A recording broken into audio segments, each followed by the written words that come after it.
Hello दोस्तों, स्वागत है आपका इस नए वीडियो में। ये वीडियो 12वीं क्लास के बच्चों के लिए है जिनके पास सब्जेक्ट अकाउंटिंग है, जिसका कोड है 320। इस वीडियो के अंदर हम अप्रैल 2022 के एग्ज़ाम में पूछे गए क्वेश्चन नंबर 1 से क्वेश्चन नंबर 9 जो कि एक मार्क्स के थे, उसके ऊपर डिस्कस करेंगे और उसका हम देखेंगे उसका सही आंसर क्या है। आंसर के साथ साथ आपको एक्स्ट्रा नॉलेज भी दूंगा उस कंसेप्ट से रिलेटेड, जिससे कि आपका क्वेश्चन भी सॉल्व हो जाए और बाकी का ऑप्शन क्यों नहीं हुए उसका रीज़न भी पता चल जाए आपको, और साथ में आपका कंसेप्ट भी क्लियर होता चला जाए। अगर आपके पास क्वेश्चन पेपर है तो अच्छी बात है, नहीं है तो आप NIOS के साइट पर जाइए, वहाँ से डाउनलोड कर लीजिए। अगर आप ये भी नहीं कर सकते तो डिस्क्रिप्शन बॉक्स के अंदर मैंने अपने टेलीग्राम ग्रुप का लिंक दे रखा है, उस पर आप क्लिक कीजिए। वहाँ से जाके आप क्वेश्चन पेपर जो क्वेश्चन नंबर 1 से क्वेश्चन नंबर 9 वो आप डाउनलोड कर लीजिएगा। उसके बाद ही आप ये वीडियो देखिएगा तो आपको वीडियो समझ में आएगा। चलिए हम क्वेश्चन शुरू करते हैं। क्वेश्चन नंबर 1 जो था, हमें पूछा गया था कि जो डेबिट बैलेंस है ट्रेडिंग अकाउंट का, उसको हम किस नाम से जानते हैं। इसके 4 ऑप्शन है: gross profit, gross loss, net profit, net loss. इसका जो करेक्ट आंसर है वो है ऑप्शन बी, ग्रॉस लॉस। अब रीजन समझते हैं बाकी का ऑप्शन क्यों नहीं हुआ। तो जैसे आपको पता है कि जो ट्रेडिंग अकाउंट बनता है, आपको पता ही होगा ये बात, ट्रेडिंग अकाउंट के अंदर ये मेरा डेबिट होता है, ये मेरा क्रेडिट होता है। ऐसे मेरा एक प्रॉफिट एंड लॉस अकाउंट होता है जिसके अंदर भी मेरा डेबिट होता है, क्रेडिट होता है। इस साइड जो सारे एक्सपेंसेस आते हैं, इस साइड आपके सारे इनकम आते हैं। जो मेरा बैलेंसिंग फिगर निकलता है, अगर मान लो मेरा डेबिट साइड का ज़्यादा एक्सपेंस मेरा ज़्यादा आ रहा है, इनकम मेरा कम आ रहा है, मान लो ये 200 आया, ये 100 ही आया, तो जो मेरा बैलेंसिंग फिगर निकलेगा वो मेरा निकलेगा नेट लॉस, मेरा बैलेंसिंग फिगर होगा। अगर मान लो मेरा इनकम ज़्यादा है यानी क्रेडिट साइड मेरा ज़्यादा है और डेबिट साइड कम है, तो मेरा क्या आ जाएगा, नेट प्रॉफिट। तो आपके जो दो ऑप्शन थे, option number C and option number D, net profit and net loss, वो तो नहीं आएगा। क्यों नहीं आएगा? क्योंकि net profit and net loss profit and loss account में प्रॉफिट एंड लॉस अकाउंट का बैलेंसिंग फिगर है, मतलब प्रॉफिट एंड लॉस अकाउंट में आता है। मेरा ऑप्शन बचा ग्रॉस प्रॉफिट या ग्रॉस लॉस। जो मेरा ट्रेडिंग अकाउंट है, इसका जो मेरा बैलेंसिंग फिगर आता है, या तो मेरा आता है ग्रॉस प्रॉफिट आता है बैलेंसिंग फिगर,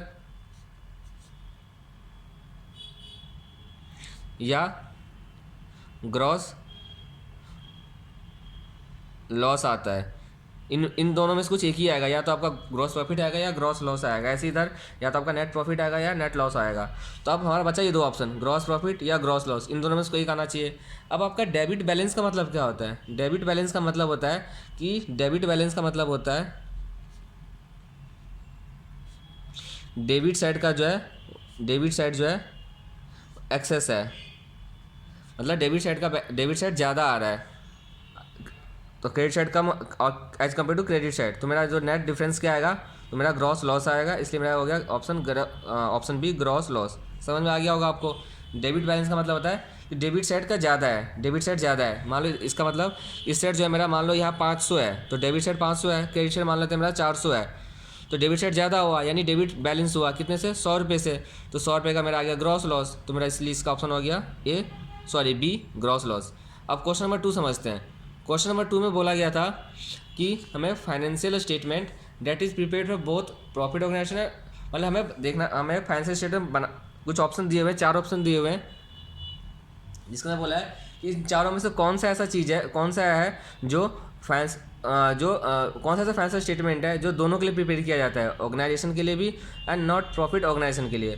चलिए जानते हैं पहले कौन कौन सा फाइनेंशियल स्टेटमेंट प्रिपेयर किया जाता है प्रॉफिट ऑर्गेनाइजेशन के लिए और नॉट प्रॉफिट ऑर्गेनाइजेशन के लिए, फिर देखेंगे हमारा करेक्ट ऑप्शन क्या है।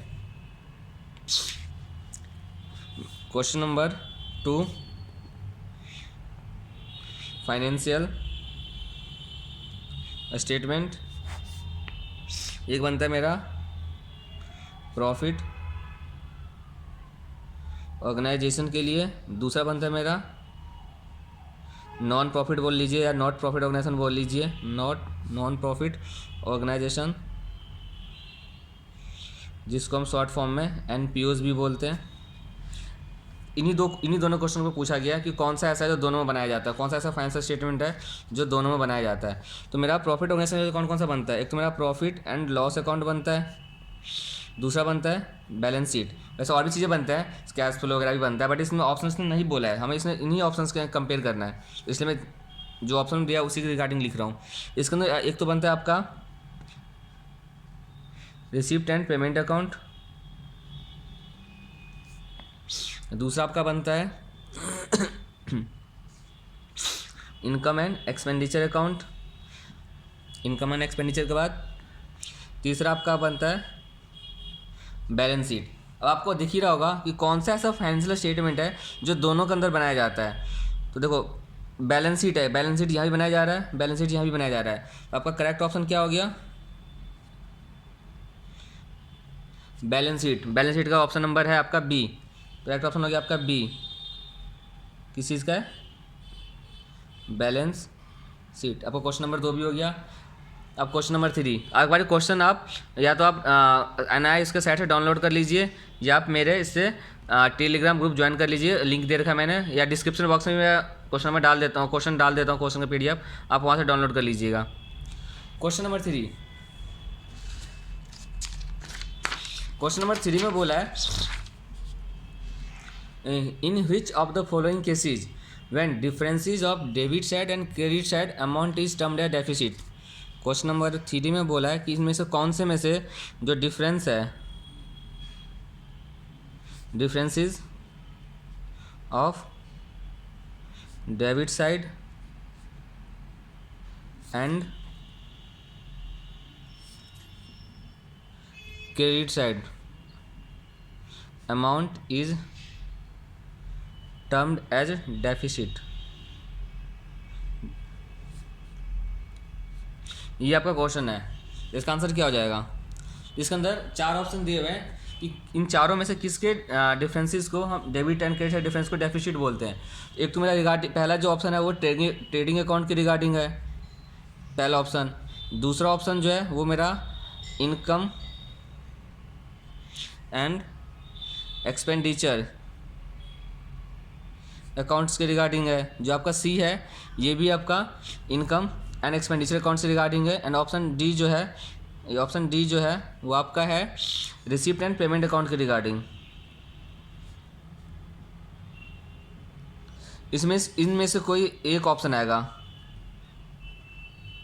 तो हमें पता होना चाहिए पहले कि जो डिफरेंसेस आता है डेबिट साइड का एंड क्रेडिट साइड का, डिफरेंसेस जो है डेबिट एंड क्रेडिट का, उसको किस नाम से जानते हैं। तो अभी हमने किया था, जो मेरा ट्रेडिंग अकाउंट का जो डिफरेंस आता है, जो मेरा ट्रेडिंग अकाउंट का डिफरेंस आता है वो क्या आता है? या तो मेरा ग्रॉस प्रॉफिट आता है या ग्रॉस लॉस आता है। मैं शॉर्ट फॉर्म लिख रहा हूँ, आप समझ जाइएगा।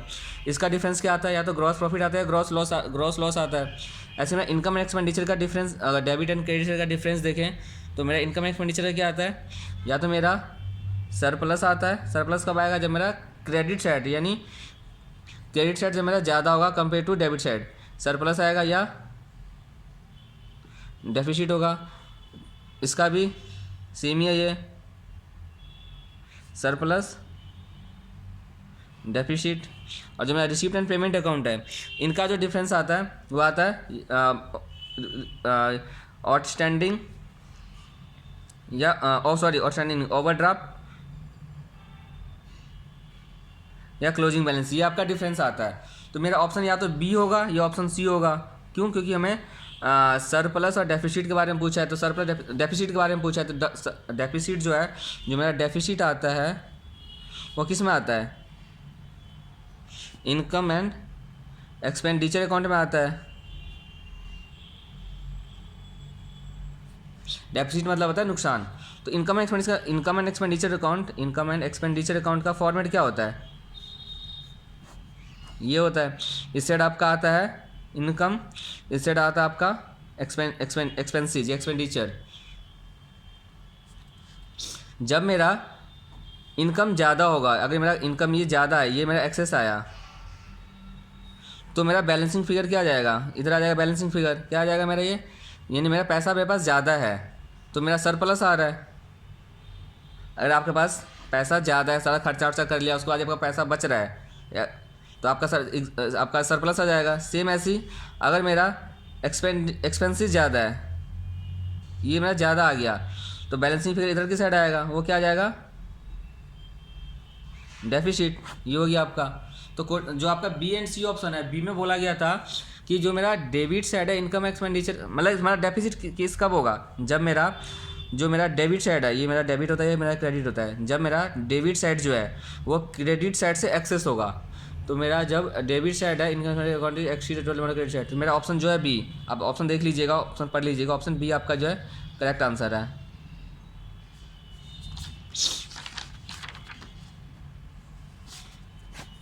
अब हम क्वेश्चन नंबर 4 देखते हैं।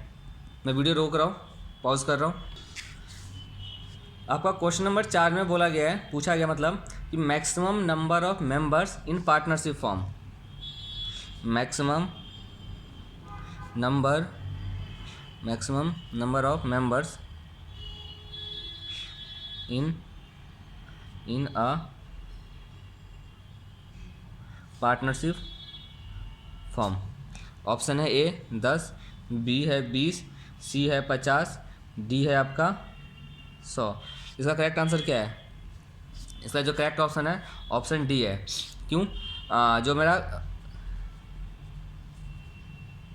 एज पर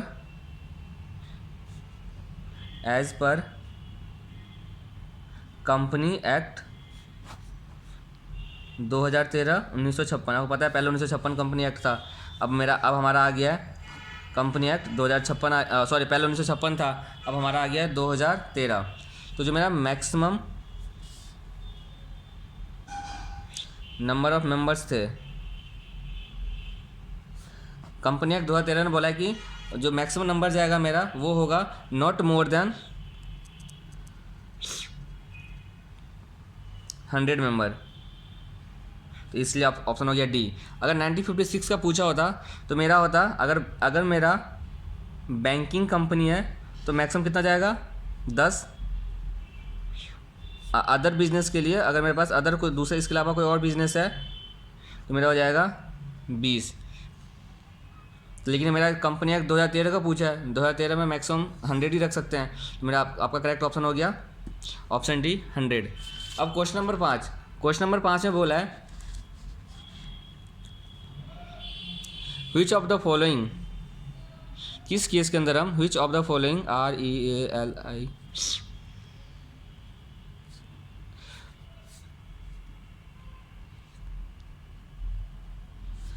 कौन से 4 ऑप्शंस दिए हुए हैं कि कौन से ऑप्शन के अंदर हम किस केस में हम रियलाइजेशन अकाउंट बनाते हैं। तो आपको पता ही होगा रियलाइजेशन अकाउंट कब बनता है, बट बच्चे कंफ्यूज होते हैं रियलाइजेशन अकाउंट के अंदर और रियलाइजेशन अकाउंट के अंदर, sorry revaluation account and realisation account. तो आज आपको ये डाउट क्लियर कर देता हूँ, तो आपका ऑप्शन खुद ही मिल जाएगा। एक होता है हमारा, या आपका आंसर का पार्ट है रिवैल्यूएशन अकाउंट, एक होता है आपका रियलाइजेशन अकाउंट। आपका क्वेश्चन इस वाले पॉइंट पे पूछा है कि रियलाइजेशन अकाउंट कौन से केस में बनाया जाता है। तो ये 2 अकाउंट बनता है, पार्टनरशिप के अंदर 2 अकाउंट बनता है, जिसमें बच्चों बहुत कन्फ्यूजन होती है। जो रिवैल्यूएशन अकाउंट है ये 3 केस के अंदर बनता है, या जब भी आपका जो एसेट लायबिलिटी की पोजीशन चेंज होगी, जब भी आपका एसेट एंड लायबिलिटी की पोजीशन चेंज होगी तो हमें उसको रीअसेस करने, एसेट को रीअसेस करने के लिए, वैल्यू करने के लिए, ऐसी लायबिलिटी की वैल्यू करने के लिए हमें रिवैल्यूएशन अकाउंट बनाना पड़ता है। तो ये कौन कौन से केसेस आते हैं? जब किसी की एडमिशन हो, at the time of admission. दूसरा, जब कोई एडमिशन होगा तो हम एसेट्स की रिवैल्यू करेंगे, अपने एसेट्स की वैल्यू करेंगे, जो भी आपका लायबिलिटी है उसकी वैल्यू करेंगे, उसका जो भी आपका गेन या लॉस आएगा वो जो मेरा पुराने पार्टनर से उसके अंदर बांट दिया जाता है। एडमिशन केस में बनता है रिवैल्यूएशन अकाउंट। और कब बनता है? जब कोई बंदा रिटायर हो रहा हो,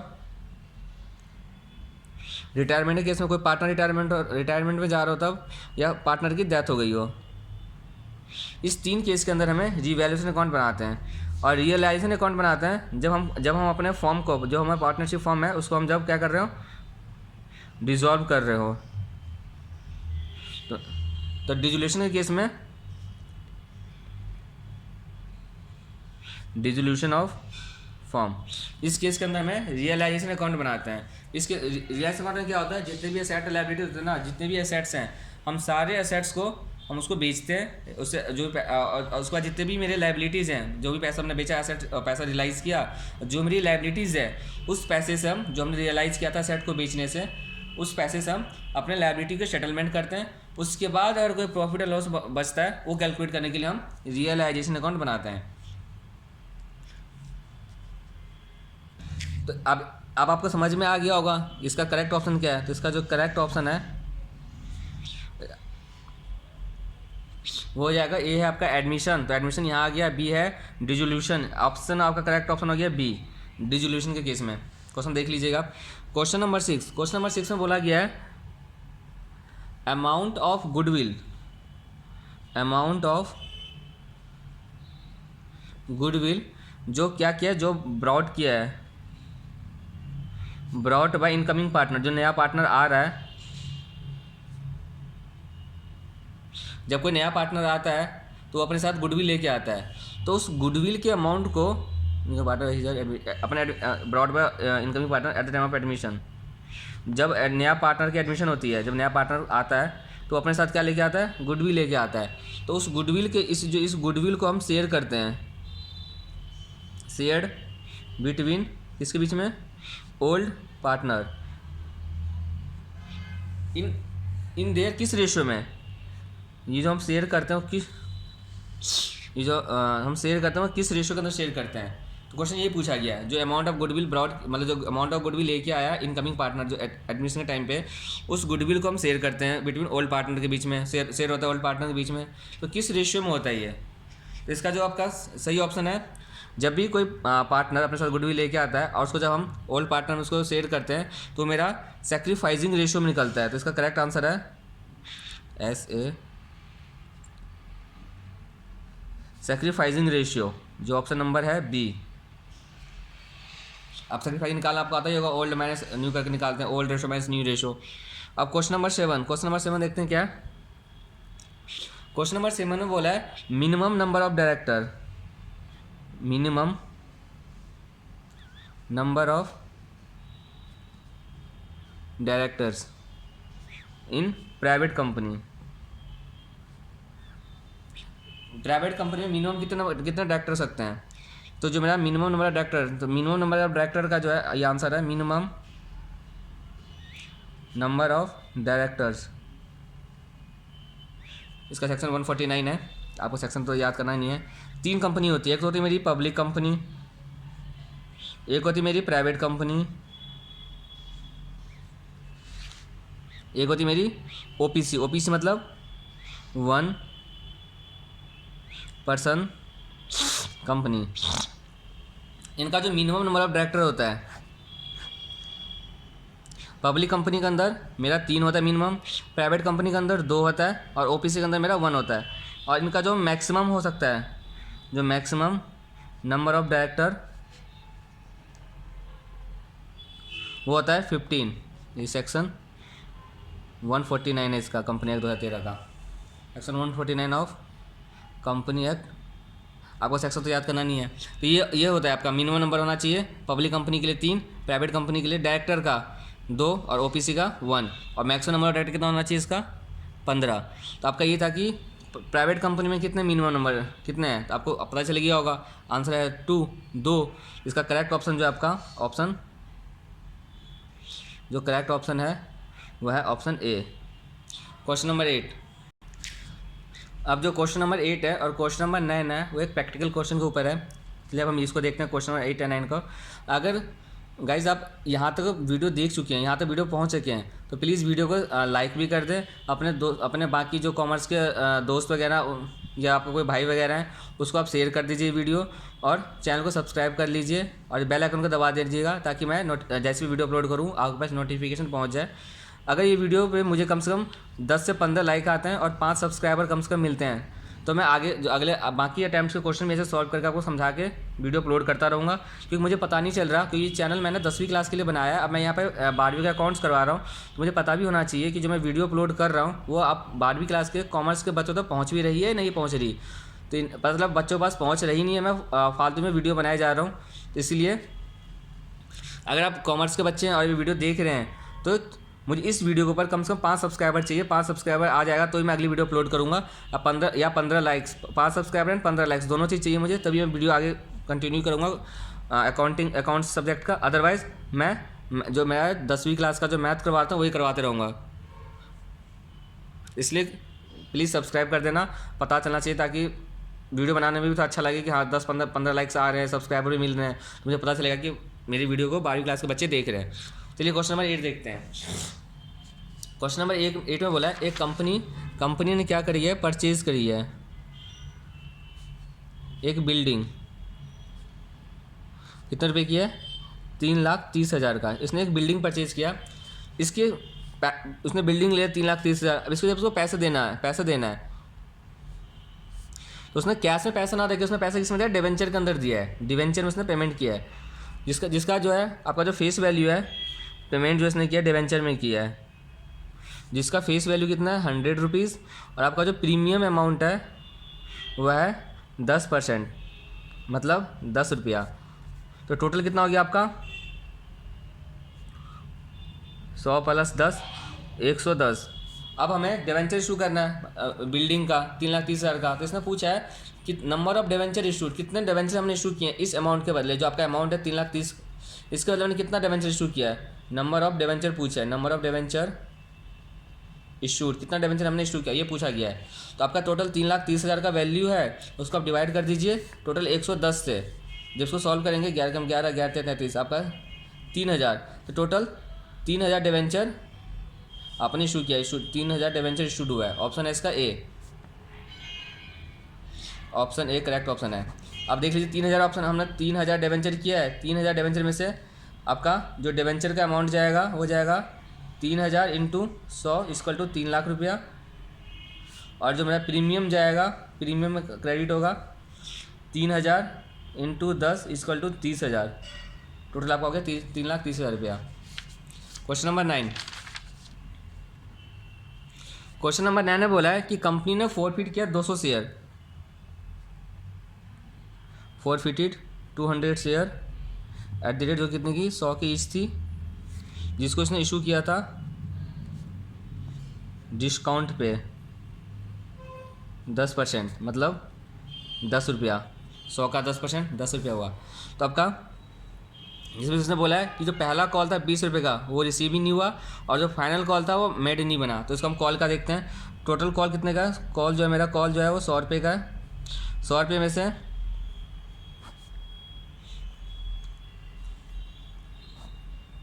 एक तो मेरा फाइनल कॉल है 20 रुपये का, फर्स्ट कॉल है ये भी है 20 रुपये का, 20 20 40, 100 में से आपका 100, उसका मेरा 10 रुपये का क्या है डिस्काउंट है 10 रुपये का। तो 20 20 40 से 50, अब बच गया आपका 40। तो 40 रुपये का मेरा शेयर एप्लीकेशन एंड अलॉटमेंट, 20 50 40 रुपये का। आपका टोटल 100 रुपये का जो 100 का ईच था, जिसका ब्रेकअप आपका हो गया 40 50 60 70 80 90, नहीं 50 है, 50 रुपये का, सॉरी 50 रुपये का आ जाएगा एप्लीकेशन अलॉटमेंट। टोटल आपका 100 बन गया।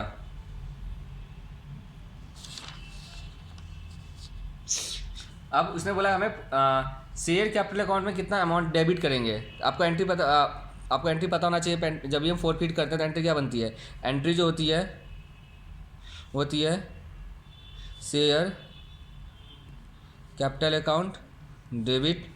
यहाँ पे कौन सा अमाउंट जाता है to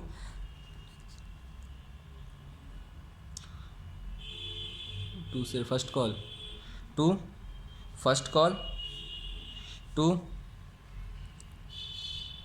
share forfeiture account, forfeit FOR,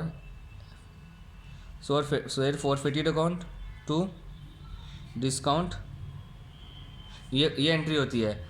अब डिस्काउंट में कितना जाएगा, डिस्काउंट मेरा 10 रुपये का है, टोटल 200 है, तो 200 × 10 कितना हो गया ये 2,000 रुपया। फॉरफिट में कितना जाएगा, फॉरफिट में जाएगा आपका 200 रुपये का है। फॉरफिट हम किसको करते हैं, जिसका पैसा हमें ऑलरेडी रिसीव हो चुका है, कंपनी ने ऑलरेडी पैसा जो रिसीव कर लिया है उसी को फॉरफिट करेगा। फॉरफिट मतलब जो उसने पेमेंट पैसा दिया हुआ अब वो उसको रिटर्न नहीं करेगा, उसने उस सारे पैसा उसने रख लिया अपने पास।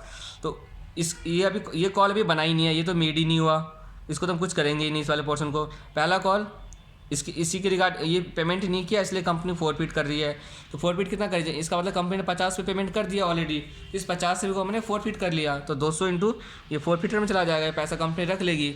200 को 50 से मल्टीप्लाई करेंगे तो 15 10 10,000 रुपया। और मेरा फर्स्ट कॉल कितने का था 200 रुपये, 200 शेयर्स हैं, और फर्स्ट कॉल है 10 रुपये का, फर्स्ट कॉल है 20 रुपये का। कितना जाएगा 4000 रुपये। कैसे है ये 200 है इंटू 20 रुपये का फर्स्ट कॉल है। तो मेरा शेयर कैपिटल में कितना आ गया 2 4 तो 16,000 रुपया। तो आपका ऑप्शन क्या हो गया 16,000 ऑप्शन ए करेक्ट ऑप्शन हो गया आपका ए। इस हिसाब से आपका पहले 9 क्वेश्चन होते हैं ख़त्म। वीडियो थोड़ी लंबी हो गई, आगे से कोशिश करेंगे तो और शॉर्ट वीडियो बनाया जाए। धन्यवाद, मिलते हैं अगले वीडियो के अंदर एक अगले किसी और अटैम्प्ट के पेपर को लेके। पहले 9 क्वेश्चन जो 1-1 नंबर के हैं, पहले सारे 1-1 नंबर के निपटाते हैं, फिर हम 3-3 नंबर पर पहुंचेंगे या 5-5 नंबर पर पहुंचेंगे। गाइस इस चैनल को सब्सक्राइब कर देना। अगर वीडियो पसंद अच्छी लग रही है, आपको समझ में भी आ रहा है कि देखो मैं कितना डिटेल में करवा रहा हूँ। चाहता था मैं इसको 1-1 मिनट के अंदर 1 मिनट का सारे 9 क्वेश्चन से ऑप्शन बता देता आपका कि ऑप्शन इसका ए, ऑप्शन बी है, ऑप्शन सी है। बट मैं आपको रीजन के साथ बता रहा हूँ कि क्यों है और बाकी ऑप्शन क्यों नहीं है। जैसे आपको मैंने ये वाला करवाया था, मैं यहाँ पे आपको एक्स्ट्रा नॉलेज मिला। क्या पता इस बार क्वेश्चन पूछ ले कि पब्लिक कंपनी मिनिमम डायरेक्टर कितने होते हैं या मैक्सिमम डायरेक्टर कितने होते हैं, अगले इससे रिलेटेड कुछ क्वेश्चन आ जाए तो मैं तो एक्स्ट्रा भी बता रहा हूँ आपको। इसलिए चैनल को सब्सक्राइब कर लीजिएगा। अगर चैनल मिलते हैं अगली वीडियो में। धन्यवाद।